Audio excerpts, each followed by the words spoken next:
Hi, everybody. Good evening. Welcome to Evoke Therapy Programs broadcast. I'm Dr. Brad Reedy. Today is Tuesday, August 29, 2023. Tonight's format, if you're not familiar with it, is a live question and answer.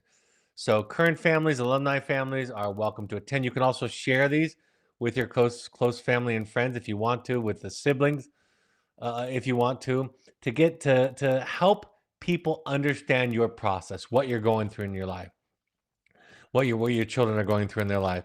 So you can always send in questions, suggestions, asks, prompts to webinar@evoketherapy.com. You can always send those in. Questions that come in through that email address will be put at the top of the queue. We'll take all the pre-submitted questions. I think Livy, who's narrating for me this evening, who's producing for me this evening, will be submitting those top four questions before we get into any live questions. If you have live questions, you can submit them at any time, and those will be put into the queue.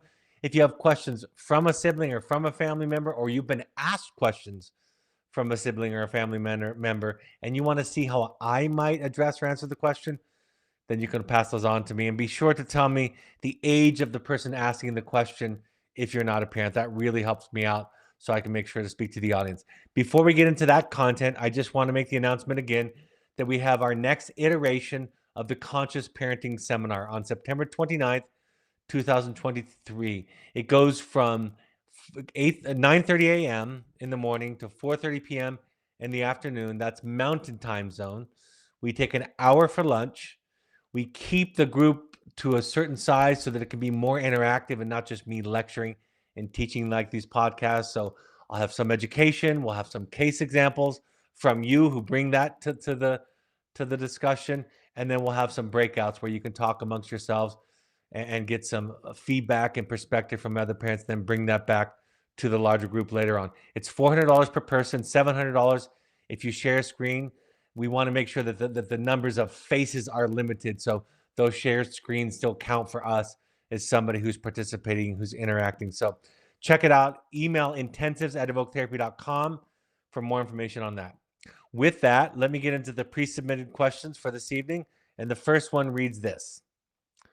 Someone writes, we are wondering if you might be able to talk about relationships and sobriety. Is it better for people who are sober, who have just relapsed, to date people who have been through a program, or perhaps are choosing not to be completely sober after relapsing themselves? What a difficult and great question. The default suggestion, by the way, I'm just going to start there because this comes from the people who work this program, who run this program. The default suggestion is that you have a year of sobriety under your belt, and that goes for both parties, that you have a year of sobriety under your belt before you start dating. Now, I'm not saying you have to adhere to that suggestion, but that's generally what is spoken of.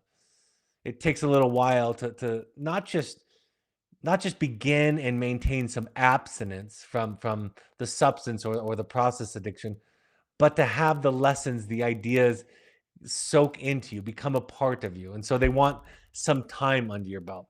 Having said that, I will tell you that in my experience, it is the best choice to date people who are also in the program, and the worst choice. And I cannot predict which that's going to be.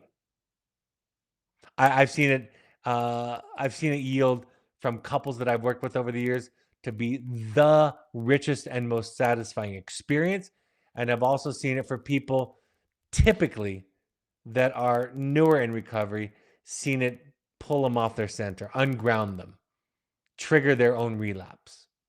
Once you get past a certain point in your sobriety, in your what I'll call your sober maturity, once you get past a certain point, you don't need to necessarily categorize somebody as somebody in sobriety, or somebody who's using but not showing addictive traits. That's really not, for a lot of people in long-term sobriety, something that they teeter on, that causes them to lose their balance in the process. They've internalized their sobriety. In fact, I have seen people in long-term sobriety who will say to friends, acquaintances, and loved ones, I don't want you to change your behavior around alcohol or drugs or substances or whatever it is around me to protect me. I don't need that from you. Newer in sobriety, it's more tenuous. So my conclusion to your question is it matters to the individual. It's the sobriety journey is a deeply personal journey.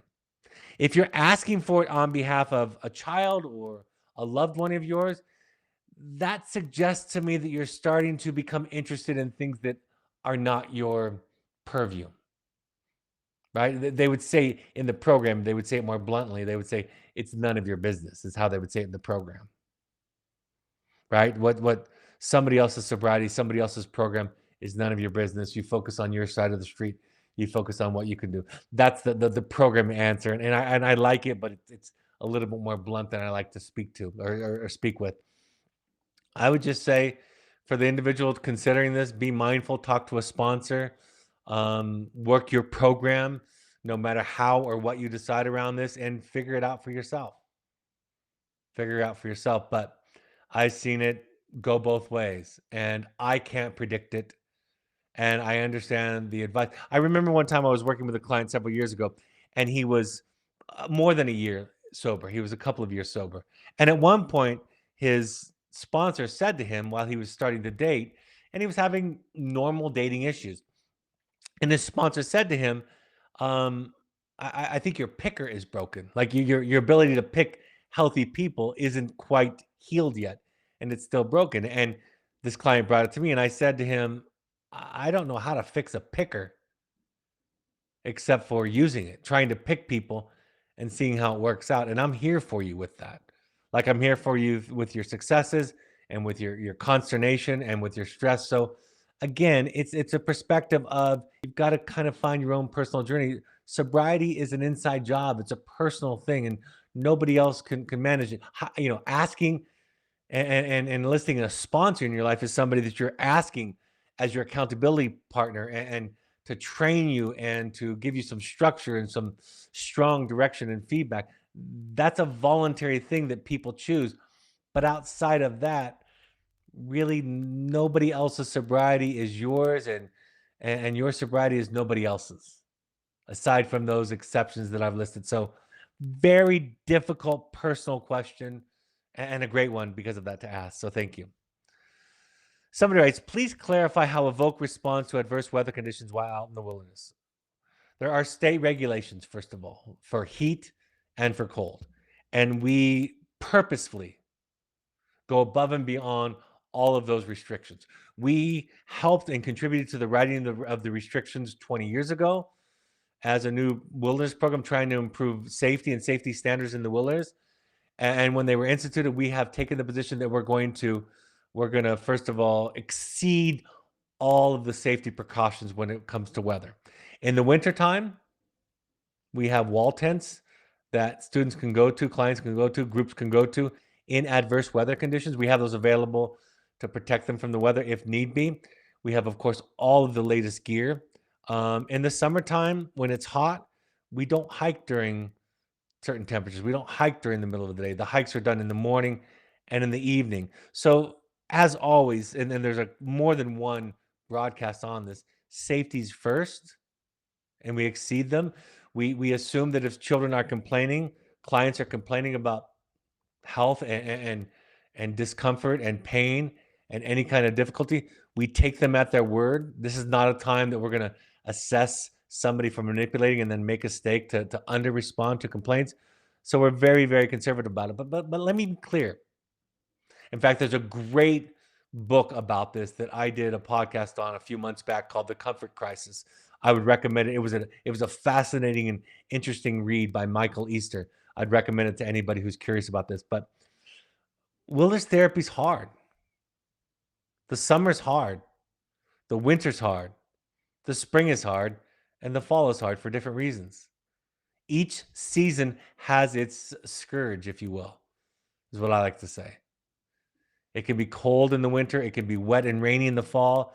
It can be hot in the summer. It can be damp and buggy with mosquitoes in the spring. So each season has its own scourge.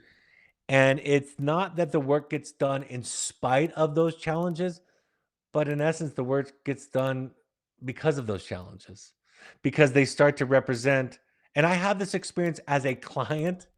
It sounds like an old hair commercial that we used to see. I am also a client. I am the CEO. I'm not the CEO, but I'm the executive clinical director. I'm also the client. Um, it gets in the way of what's easy. It gets in the way. You can't take anything for granted.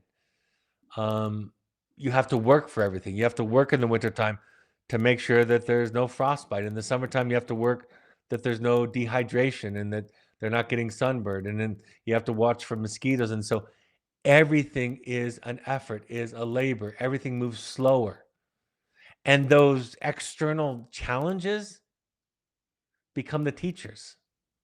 I explain to our staff when I'm training them, because they'll complain about the various challenges at each of the season's threshold. And I'll say, that's not what gets in the way of the work. That is the work, right?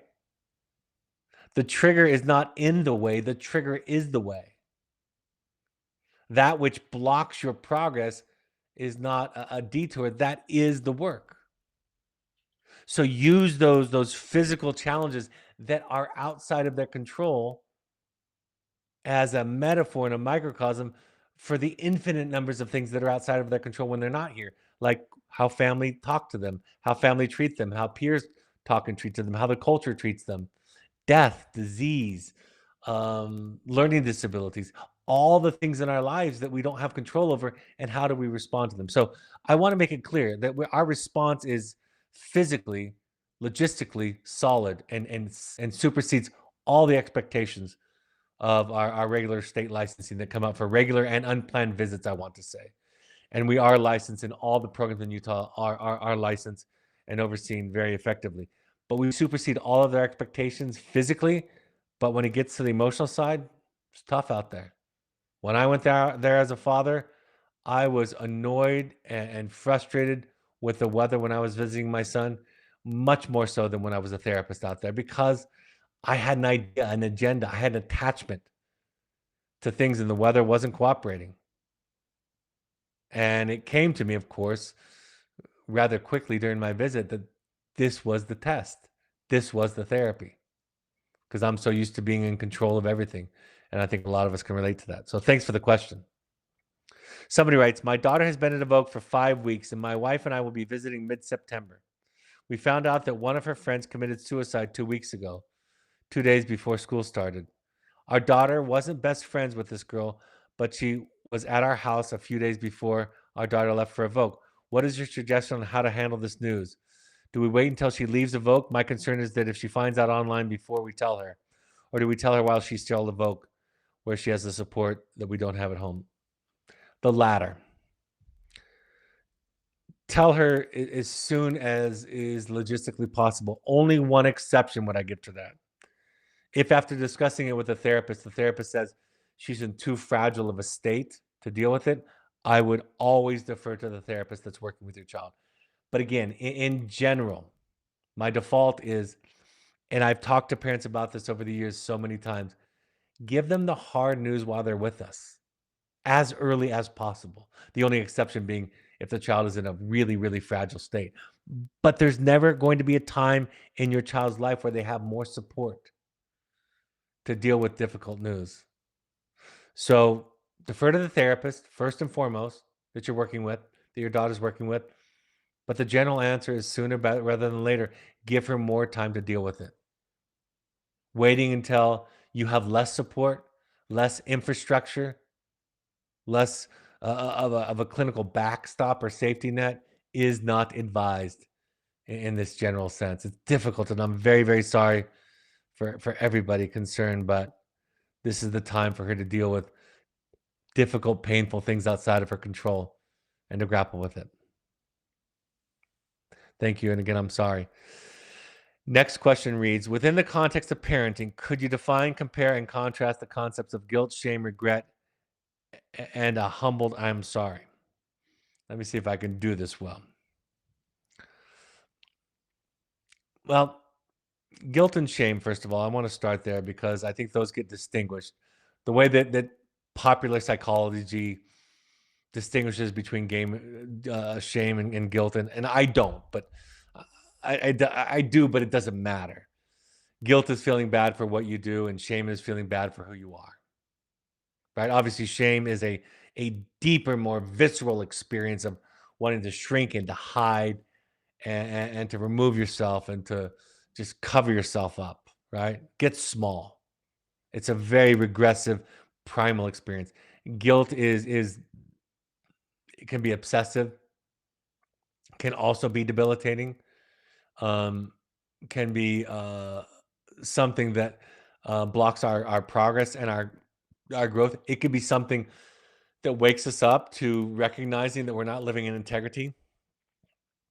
Guilt is thought to be more of a transient emotion.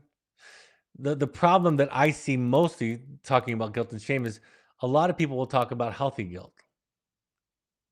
Very few nowadays will talk about healthy shame. Some will. But more often, even very famous people will talk about healthy guilt. My experience is that they're both barriers to growth, and that you have to find. It's hard to explain, but you have to find something more transcendent and deeper than guilt to be your moral compass, your moral north star. Because guilt is the experience of hurting another person, of letting somebody down, of upsetting somebody.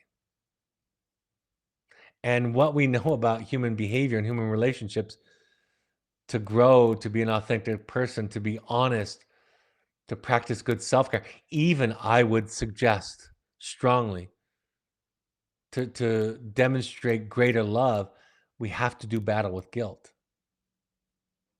Most people will say that when guilt is, when I ask them why didn't they do something, they'll say to me, I know what I should do, but I didn't do it. I know what the right thing to do is, but I didn't do it. I'll ask why.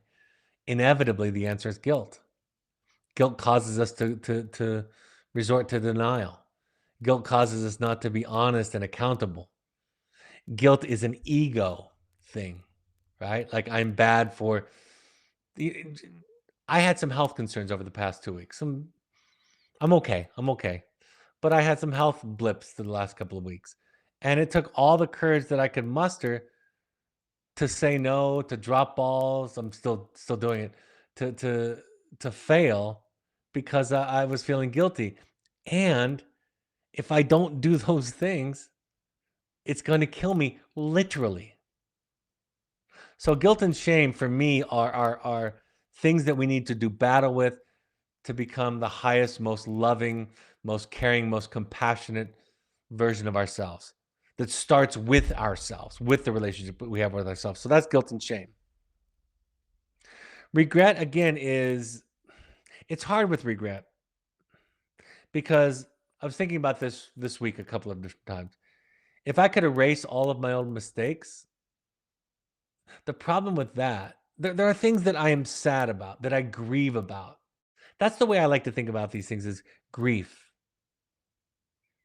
that I've hurt somebody. Not because I was mean or bad, but because I'm human. And so when regret starts to feel like grief, it makes sense. And our mistakes are what teach us our lessons, right? Mistakes, the only reason that I have the knowledge today in many, many, many cases to know that I don't want to make those old choices that I was making before is because I made them in the first place and learned from them. So I don't place a lot of value on regret as an obsessive, guilt induced kind of feeling that I hang on to.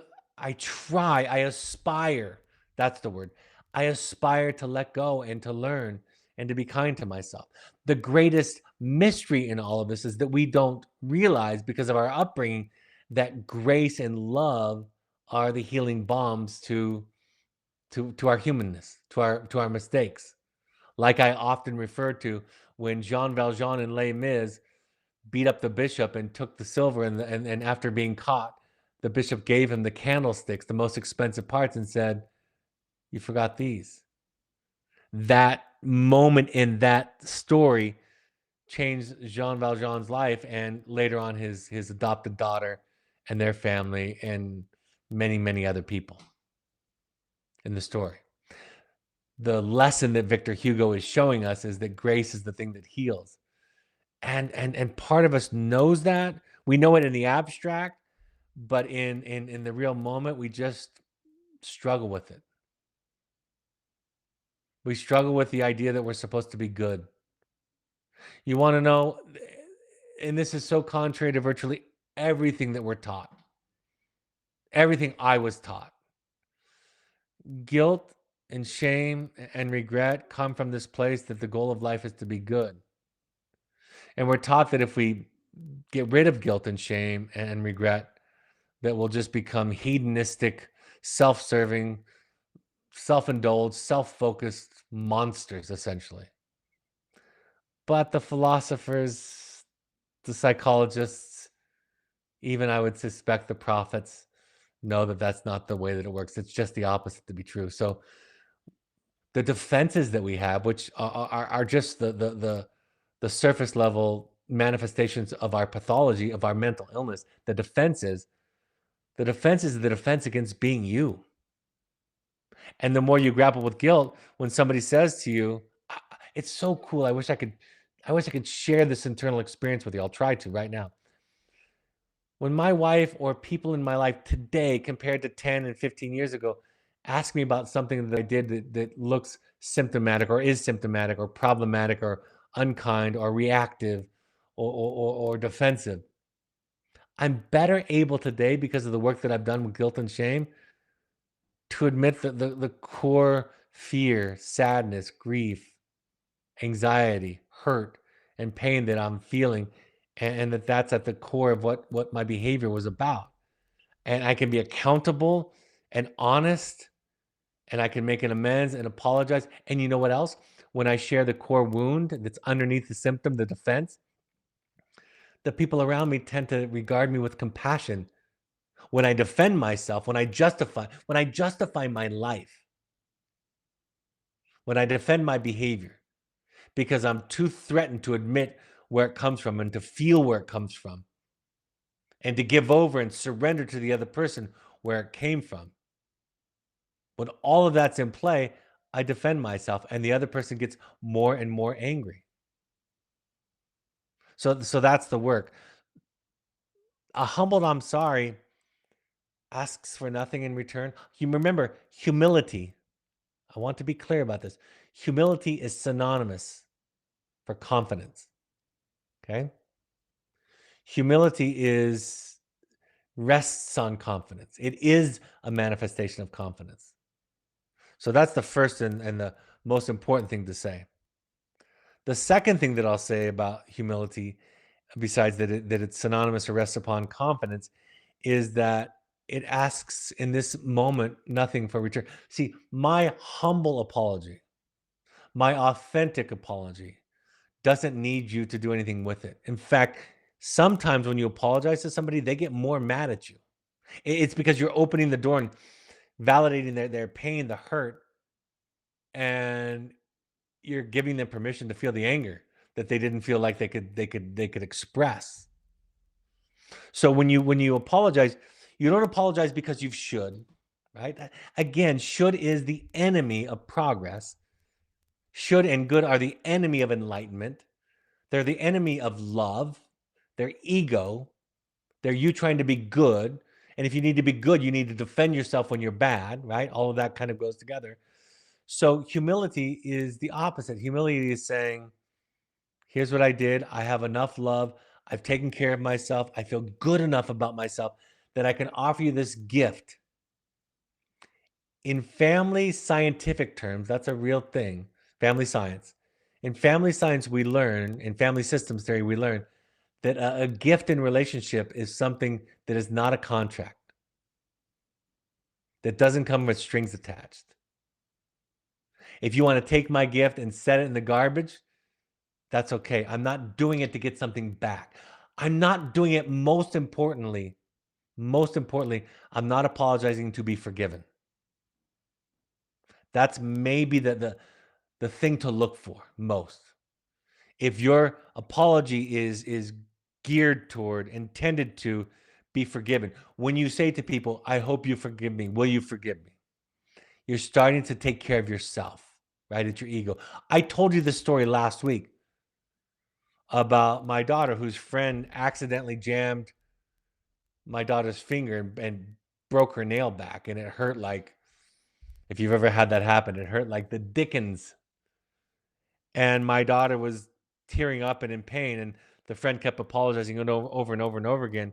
And after a few apologies, my daughter said to her friend, these are two 15, 16-year-old kids. My daughter said to her friend, stop apologizing. Sorry about that. That's my dog. My daughter said to her friend, please stop apologizing because now it's starting to feel like I need to take care of you and I'm the one in pain. Her friend remained silent for a few moments and finally said, I guess I have a lot to work on, which I thought was also wise and heroic.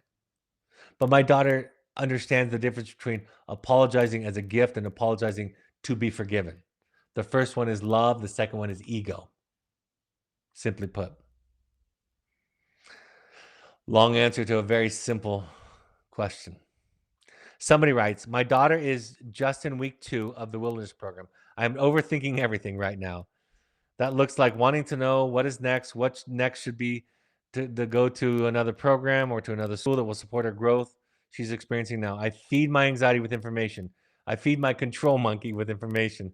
Will it support her if I am preparing now? You know what? That's one of the reasons why we started these was for you. I started these webinars, which now are webinars and podcasts. I started these on my daughter's birth date almost 16 years ago, her literal birthday.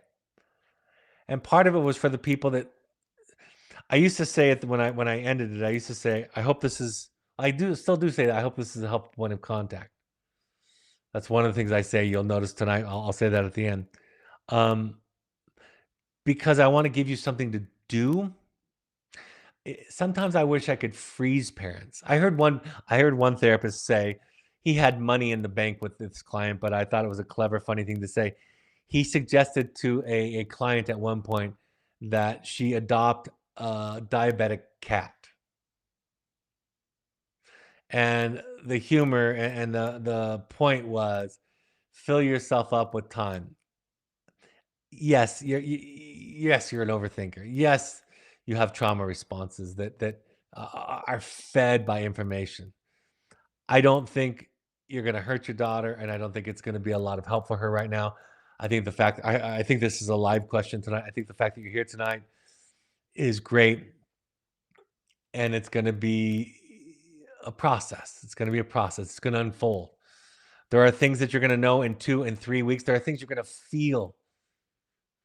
I want to explain this. I want to try to explain this to you clearly. There are things you are going to feel and know in 3 weeks that will make what you're studying now obsolete. See, this is a program for children, but it is a program for parents also. And my goal, my specific goal with these is to love you, to be with you, not above you, but with you on this journey, to offer you support and compassion, and to help you know that you're going to be okay and that your child's going to be okay and that things will change, things will transcend, things will fundamentally shift for you. See, that's what the original therapists saw therapy as. Not modern day American theories that focus on symptom reduction, which sometimes is life-giving for some people because the symptoms are so painful. But beyond that, it is transformative. It is a rebirth. It's a new life. Um, I would recommend to all of you the work of James Hollis, specifically the middle passage. I would recommend you anything by J.D. Gill if you want to do that. If you want to read The Knight in Rusty Armor, which is one of the books that we ask children to read, and then its companion novel written by J.D. Gill, who happens to also be my therapist. She wrote a companion short story called The Letters of Juliet to the Knight in Rusty Armor. It's a sequel. Read that separately. It's written from the wife to the husband, but you can think of it as the parent to the child. The child is the knight in rusty armor who went on his own journey. He's the identified patient, and the wife at home, or mother or father or parent at home, is the one that's writing those letters and discovering. So I also did broadcasts on those. So the podcast, the webinars, the parent portal, all the stuff that we try to provide you is to fill your time up, because your child needs to work on themselves, and they need your love, but they don't need your energy right now, if you will. Just the same as if you brought your daughter into the emergency room after an accident. You're not the most important person in that room in terms of their health. Now, you're important to be there, to sit beside them, to love them, to make sure that they're there, to give them comfort, but the doctor is doing the work, right? The doctor is saving their life. The doctor has the science and the skills to do that.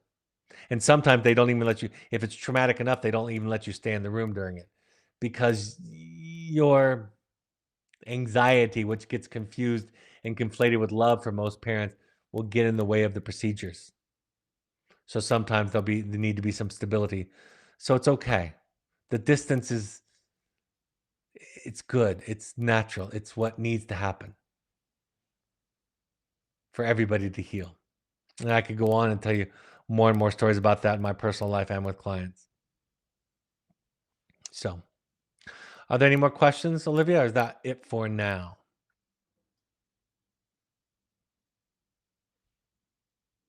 That's it for now. I'll go to upcoming announcements, and then we can see if there are any left over. I'll take a couple more. My two books, The Journey of the Heroic Parent, also recommended. The Journey of the Heroic Parent and The Audacity to Be You are available on Amazon and Audible. I narrated the second one. If you want to do a deep dive, I cannot recommend. You want to do something to fill your time, I'm going to give you other programs that compete with us. So it's not just Evokes selling a product. But doing an intensive is the best contribution you can make to your child's life. I wrote something last night. I'm going to read to you. I'll keep this as more informative than I will necessarily just upcoming events. I wrote this morning. At first, I was going to preface it with "Dear Mom and Dad," but it was already a lot of words. And this is what I wrote this morning. I wrote, "You were wounded, more than some and less than others, but you were hurt. And the way you protect that pain hurts others, most pointedly your children. Work on yourself and discover that your fear, your hurt, and your anger are yours. Take back those feelings so your children don't have to carry them. This is the greatest love that you can give, and it will multiply. Your children will bring even greater healing to their children. And in this very simple way, your love multiplies through eternity." And the caption I wrote to this post on social media said, "This is as clear as I can state it. If we don't take on the responsibility of our healing, our children and partners will be asked to carry our wounds for us. As Jung explained, the unlived life of a parent is the greatest burden for a child to bear." And I wrote in my book that this codependent anxiety that we feel is it's not too much love. There's no such thing as too much love. If it starts to be too much, then it's not love anymore. It starts to become something else. But this thing that's often used as a euphemism as too much love is just a lack of self. So finding you intensives is my best recommendation. September 20th through 24th, there's a spot left. Jump on it. It's going to fill up. October 18th is the next live one after that. We have them every month. We have an online version September 15th through 17th. Half the price, excuse me, a third of the price, about half of the time, and you don't have to travel if that's an option. And then we have a sequel called Returning to You. The fall October dates are full. We're going to be doing if you're interested, contact intensives at evoketherapy.com. And we're looking to set up a new date in the spring. I'll be back in the UK for the spring of 2024. We also have custom programs for couples, for co-parents, and for families. So if you want to find out about those, contact intensives at evoketherapy.com. I said I would promise If you have any skepticism about the fact that I'm just selling a product, go to Onsite Workshops, onsite.com. That's the one that I went to originally, and my children went to, my wife went to. Go to the Meadows program. They call it the Survivors Program. Go to Breakthrough at the Cairn Foundation. I believe it's based out of Pennsylvania. Go to the House at Ocala, run by Judy Crane. Go to any one of these that do this multi-day intensive work to look at your family of origin and your training and your conditioning and how it's affecting your life and your relationships today. I am preferential toward our version because we are the only one of all the ones that I just mentioned that comes from a clinical attachment-based model. That's not about attachment styles. You've heard about those, but it's a method, a compassionate, non-directive method that we think evokes or draws out from you the essence of you without judgment, without compassion, without shoulds and goods and rights and wrongs, and gives you the greatest relief and the greatest healing. So, and tell them that I sent you if you call them. They'll get a kick out of that. We have support groups for current families and alumni families. August 31st is the next offering at 7 p.m. Mountain Time. We have an alumni only meeting. This is only for our alumni parents. September 26th at 6:30 p.m. is the next offering there. And then we have an intensive support group for alumni of our intensive programs every month. September 12th at 6 p.m. Mountain Time is the next offering for that. Contact Sarah D, SARAD at evoketherapy.com or go to evoketherapy.com/family-involvement for more information. We have family treks. These are for transitioning families. These are for middle of the program families. If you want to do a multi-day immersive program with your child in the wilderness to feel and experience it the same way they are, family trek is that option. You can also do it between programs. You can do it after another program. You could even do it if you've never been to Evoke and you haven't had a child at Evoke. Contact admissions at evoketherapy.com or talk to your Evoke therapist. We have coaches who do virtual coaching all over the world who are trained in this attachment theory model method. So work with your coaches. Excuse me. Contact coaching at evoketherapy.com if you want to work with a coach on this. This is for transitions home. This is for codependency. This is for co-parenting. This is for your own stage of life, individuals, parents, couples, and families. Any area in your life that you might want support and ongoing healing, contact Evoke coaches for that option. We have over 40 coaches, all different backgrounds. We can help match you up with one, and you can go to our website and look there and see who fits for you. We ask all current parents to try at least 6 12-step support groups, any combination of Al-Anon.org, CODA.org, FamiliesAnonymous.org, or AdultChildren.org. You can also try RefugeRecovery.org. It's a Buddhist-inspired recovery program, less of an emphasis on a higher power. And the National Alliance on Mental Illness, NAMI.org, has free classes and resources in your local communities. All of these broadcasts, all of my broadcasts are available on Spotify or your favorite podcast app, wherever you consume podcasts. Just go to your podcast app or Spotify and search Finding You, an Evoke Therapy podcast, and you can find us there. Oh, go to SoundCloud.com on your computer and search and listen there. You can also go to Evoke's YouTube channel and watch the video read broadcasts of these webinars.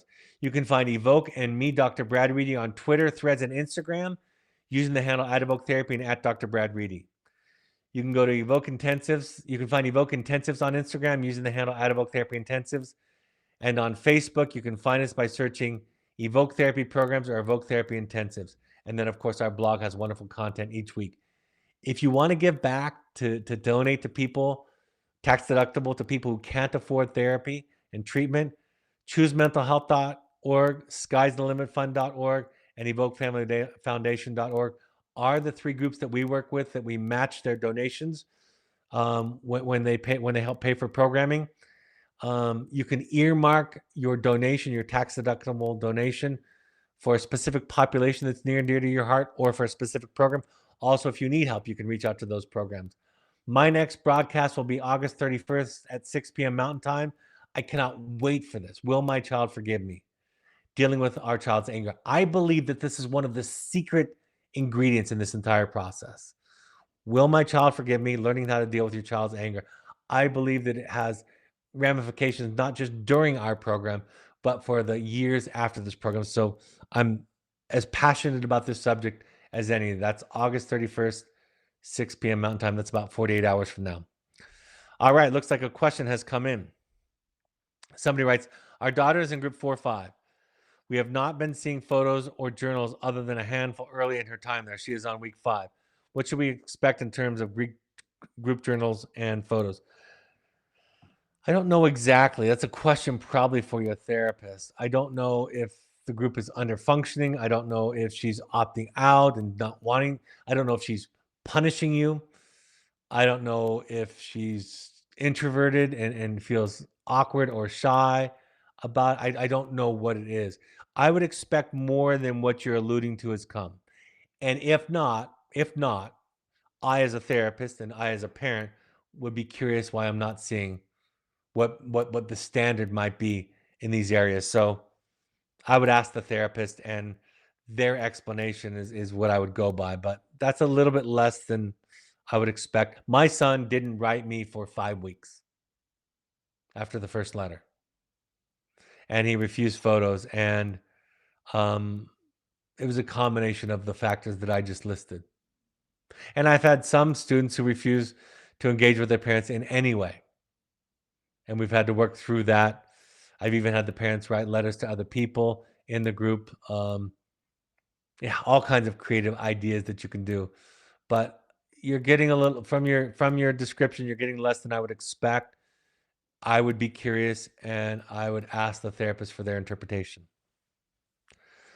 Somebody writes, our extended family writes weekly letters to our evoked child. Our child is not responding to them, but does to us. What do we do? Ask our child, ask the family to continue without any feedback? Our default position is, I would check this out with a therapist. Our default position is that it goes just to parents, back and forth to parents to begin. If others are writing, I'm not sure. I would check with a therapist. That's the same answer, because we start with mom and dad, or step parents or parents. We start with parents and then we move out slowly from there.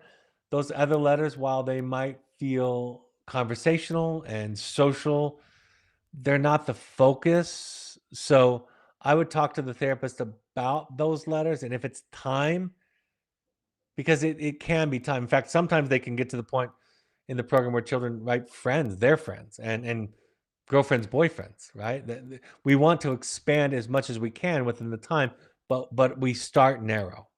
We start with a limited scope for the same reasons I was describing, if you will, similar, allegorically speaking, the way that I was talking about a child in a ER, in an emergency room. You start off with one person, maybe after there's some stability, you get two, and then after more stability, you can bring in other family members. So I would just check on that. I would just check on that with a therapist. Somebody writes, so just to clarify my question, my daughter is writing many letters a week to us. It is more the group journals and photos that we expect to see but have not. It sounds like that this is not the norm. So really just looking to see what is usual. It still sounds a little bit less. Yeah, I didn't think that she was not writing you guys necessarily, but I was just asked. It could be some groups struggle functionally. Some groups are chaotic. Some groups have, half of the kids have ADHD, and then it could be any number of things. But it sounds a little bit less, and I would ask the therapist. I would I would express my curiosity about it for sure. All right, I think that's it for this evening. All right, folks, I've said all of my announcements. I've told you that I'll be talking to you in 48 hours about one of my favorite subjects that I think can make the biggest difference. I hope this is a helpful point of contact for you. And for and on behalf of the people that you love and the people that love you, thank you for showing up to these and being willing to do your work. Have a great evening, and I'll talk to you in a couple of days. Bye bye.